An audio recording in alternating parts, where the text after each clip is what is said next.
I'm not paralyzed either. I even make the effort to test out my right arm, giving it a slow roll and uplifting it slightly before it flops over at my side. Just doing that was exhausting. You managed to only receive a bit of muscle tissue damage, so you're not going to be able to do much for the next 2 or so weeks. Until then, rest. You'll need it for when your mother shows up again. She was quite hysterical when she first visited. You know, I've always wanted a doctor that sounds like that. I don't know why. The doctor provides a friendly smirk that can only be returned by my weak smile. Mom. She must have had a mental breakdown when she learned what happened to me. I give the doctor a small nod, peering back down at the diagram once before he takes it away, stuffing it under his arm. Thank you. Thank you is the most I can say before I feel my head slumping back against the cushion of my bedding in fatigue. I close my eyes, letting myself drift back into unconsciousness. I guess I really did cheat death.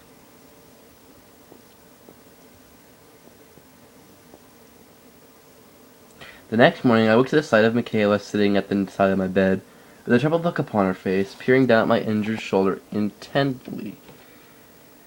I blink a few times, letting the drowsiness of my slumber fade away, and I offer as chipper and sarcastic of a good morning as I can to the girl in the house cheering up. Good morning. How long have you been watching you sleep? Michaela, struck by my voice, redirects her attention from my shoulder to lock eyes with me. Marcus, you're okay. Michaela reaches up to the grasp, holding my hand with her own, nimbly curling her fingers between mine with such ease that makes me feel like they were meant to hold on to each other. Of course, my whole body grows tense, and I feel a bit warmer from the nervousness and embarrassment of holding her hand. Yeah, I'm fine. The doctor said it was just a little muscle damage. I'm really glad you're okay, though. I offer an overjoyed smile, happy that I was able to protect Michaela from the villainous bank robbers, even if it meant I had to stick with her in this hospital bed for a few weeks. Michaela's face contorts into a teary-eyed, nearly pained smile. I was so worried about you. Okay, I'm not even going to try emotions. That's just getting a little... Okay. Michaela takes a deep breath, recomposing her gentle, souled hand. It gives my hand a firm squeeze. How are you feeling? Sorry about the camera work, guys. Okay, good. I'm sure that I'll be out of here in no time. Michaela grins happy at my enthusiasm and nods. Well, once you do, I'll have to pay you back for that ice cream. Oh? I was thinking maybe dinner at Malatane's? Being one of the most expensive and fancy restaurants in the whole Boston area, I chuckle. I don't think an ice cream is equivalent to a 3-course meal, Michaela. She only giggles, which brings a smile into my face. Well, we can split the bill if you insist. Alright, that sounds a little more fair. We share a small airy laugh before Michaela's pocket lets out a small beep, signaling she got a text message. And after she reaches to check it, reading over a minute before a confused and intrigued look comes upon her face. Something wrong? Michaela pouts, leaning away from the hospital bed and giving my hand one last squeeze before letting go.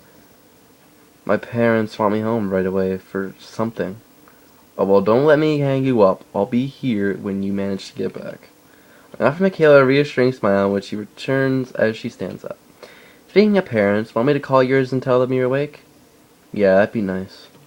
Okay, I'll see you tomorrow after school, alright? Alright. See you then.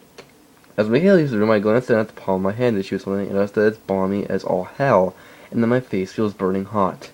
I was extremely nervous, though, but somehow I managed to play it off. I mean, Michaela and I have been friends since 9th grade, but not like this. I think regardless of me being stuck in this hospital bed for the next 2 weeks, I'm happy at the fact that I'm still alive and Michaela is safe. I rest my head back down and stare up at the white-hued lights along the ceiling, reviewing everything that occurred over the past few days. Asking Michaela out the date getting shot, the doctor holding Michaela's hand like that. It's all quite life-changing and, well, exciting. Within maybe minutes of Michaela leaving, my room's door crashes open and my mother hurls herself at me, nearly crushing my already damaged shoulder in the process. Great job, Mom. Sweet Jesus, Lord have mercy. My baby, my baby. I visibly spot my father over my mother's shoulder, even with her smothering into me like I was a stuffed animal. Ow, It's good to see you too. After about 10 minutes of my mother crying and squeezing me to death, I was sit down in the chair beside my bed, looking to me happily. I'm fine. Didn't the doctors tell you that? Well, you know how your mother always overreacts. My stoic dad offers a casual smile at my mother, teasing her, which she ignores. Anyways, we have exciting news. News? My mother claps her hands excitedly. Because the city is so unsafe, we're transferring you to a boarding school. What? You're going to a boarding school. Isn't that great, honey? I look at my father with a puzzled expression. Is this some kind of joke or something? No, sweetie, we are serious. We think it is very important that you stay safe, and obviously the city is no longer safe if you're getting shot up on the street. I give her a dull look. It was a freak accident. The city is safe. There has been almost 5 shootings just this month, Marcus. Yeah, but they were in different freaking continents. I turned my attention back to my father, hoping he would at least back me up on this. Your mother is right, Marcus. As much as I know you don't like change, we want the best for you. And I have no say in this change. We know you will love the school once you get the time to check it out. When you get home, you can check the website, okay? I growl loudly at the both of them, frustrated immensely by this. A school transfer. Because my mom is worried that I'm going to be the victim of another incident if I stay in the city. Boston has always been a safe city, at least for the most part, and now just because of one incident, my mother decides it's best for me to switch schools? To a boarding school, no less, which means I won't be home for most of the year, only on holidays if I decide to visit. There isn't any reason why I can't just stay in the city and try to continue going with my life, dating Michaela, graduating next year, possibly finding a job for the summer. Like, the concept of changing my life is repulsing. I finally feel like I've gotten a solid foothold in the direction I'm heading, and they want to change that? My parents don't budge in the argument, so I decided to change the subject to keep myself from getting too frustrated. Unfortunately, mother and father don't leave the hospital by my side until I've drifted off to sleep for the night. Oof. It's getting good. Slowly but surely, the days pass and a wide range of people come and go, making my hospital room feel more like an exhibit hall than a recovery room. My parents, Michaela's classmates, teachers, news reporters, it's interesting having so many people clustered around who I never really thought of as my friends. But because of some freak accident, they feel obligated to give me attention, at least for a little while. Each visit is a nice way to spend a good block of time, otherwise I'm busy thinking about the situation at hand and how I can change my mother's mind about this new school. In the end, the only thing I can think of as a solution is getting Michaela and possibly your family to agree with me, which might convince my parents that I'm right. Luckily, by the end of the 2-week recovery, I'm finally able to walk out of the sterile-smelling Ed fight with a sling and a good deal of soreness to my shoulder. The moment I'm out of the depressing and mind-numbing structure of building, I coax my parents to drive me to Michaela's house. They agree, not only my initial plan of getting Michaela and her family to try and back my choice of staying in the city. It's a dirty trick, but it's my last resort. Nothing else I tell my parents will change their opinions.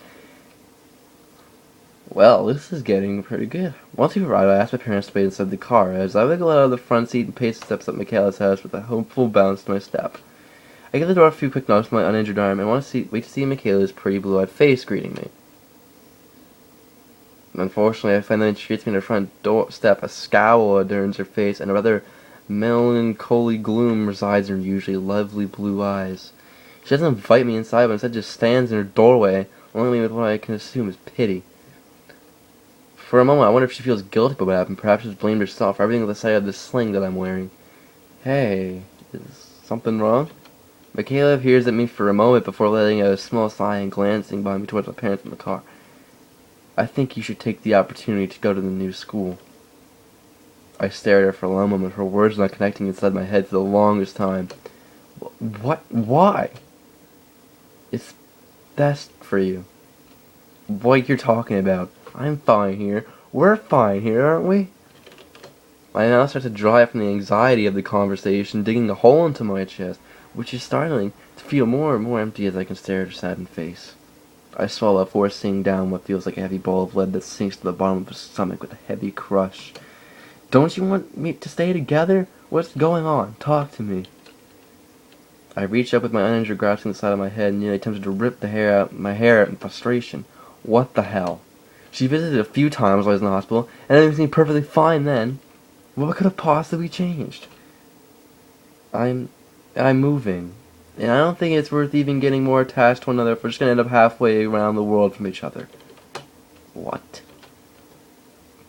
You've gotta be kidding me. What luck is this? First the whole accident, and now the only way to describe it I feel is pointless. It feels like my existence is utterly pointless, and the one girl who managed to like and pay me enough to go on a date with me is moving away. But why? I thought everything was going well for you here, wasn't it? Michaela's eyes avoid mine with such ease, I feel as though she truly did start dating me out of pity. We were best, if not really close friends, for all of high school. How could she not harbor even slightly romantic feelings for me after I explain myself? Is that possible?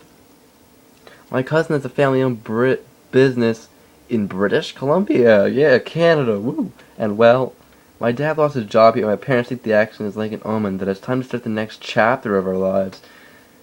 Michaela looks at me with a slightly indecisive look, finally making eye contact with me. We just stare at each other for a long time before she paces up and offers me a light embraced hug on her doorstep, only to murmur into my uninjured shoulder, "I'm sorry."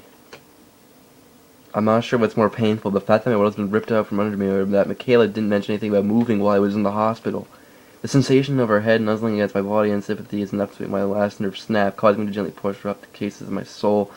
I can't think of anything to say, so I just give her a firm nod, silently agreeing, even if I don't believe in the idea myself.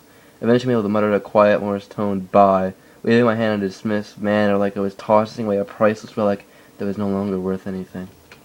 I turned, stepping off Michaela's step with heavy, shaking legs, only to crawl back into the car with a deceitful sigh. "Are you two going to keep in touch?" I grit my teeth and snap my shoulders sharply, feeling like she had just eavesdropped our whole conversation, or maybe even planned it. "No." My mouth looks at me with a worried expression before glancing at my father in the back seat. The two remain turn, and the car ride home is painfully quiet, leaving me to my own frustrated, depressing thoughts. I feel almost betrayed. Is that it? Oh my god. It's been almost about 4.5 months since my incident in the city. I haven't spoken a word to Michaela since the day after us, when I was mostly healed. The plans of me going to the new school are now in motion. Everything seems to be changing so quickly and out of my control. And yet at times like these, I find myself staring off in the distance, wondering what's going to happen to me next. I'm sure I look like an idiot when I do it. But hell, I can't help it. I'm still a kid. I think deep down everyone's still a kid, and becoming an adult is just learning how to hide the childishness. I lean my head back from the dirty interior window of the ferry, letting my mind drift from the idea of starting my new life as I glance around the interior of the boat. People walk about silently, finding their own seats, always a good distance away from others, minding their own lives as most do.